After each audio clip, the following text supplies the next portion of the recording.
Sayın müəllim, inanılmaz həqiqətdir ki, Azərbaycan müstəqilliyini qoruyub saxlama bilməsi faktı Ulu Öndər Heydər Əliyev cənablarının gərgin fəaliyyəti ilə bağlıdır. Bu haqda fikirlərinizi bilmək istəyirəm. Bəli, həqiqətən siz düz söylüyorsunuz.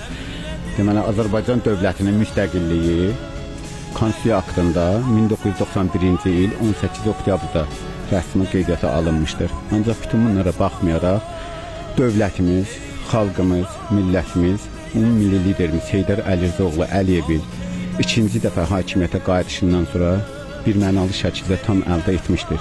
Azərbaycan xalqı öz gələcəyini düşünüb, milli liderimiz Heydər Əliyev ikinci dəfə öz təkidi və tələbi ilə xalq özü hakimiyyətə gətirdi. Özü biz 1993-cü ilin iyun ayında milli liderimiz Heydər Əliyev yenidən hakimiyyətə qayıtdı.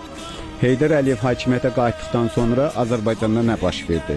1991-92-ci illərdə ölkədə baş etmiş xaos, anarxiya, özbaşınalıq, iqtisadi, siyasi böhran, Azərbaycan sərvətinin talan olunması, bunların hamısına konkret olaraq son qoydu. Milli liderimiz Heydər Əliyev gəldi hakimiyyətə. Əldə nə oldu? Birinci növdə ölkədə sabitlik, ikinci növdə iqtisadi, siyasi böhrandan çıxış yolları. Milli liderimizin bir gözəl özünün kəlamı var. Deyirdi, müstəqilliyi qoruyub saxlamaq, müstəqilliyi əldə etməkdən qat-qat çətindir.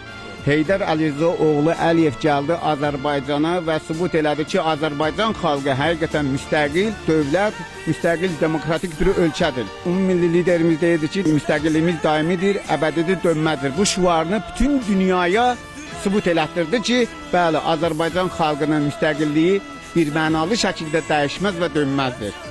O bunu sübut elədi.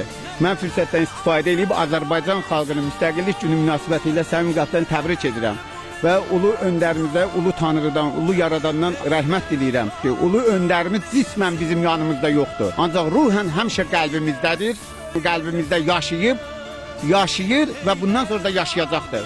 Allah rəhmət eləsin, ruhu şad olsun. Heydər xalqım deyəcək, xalq Heydər söyləyəcək.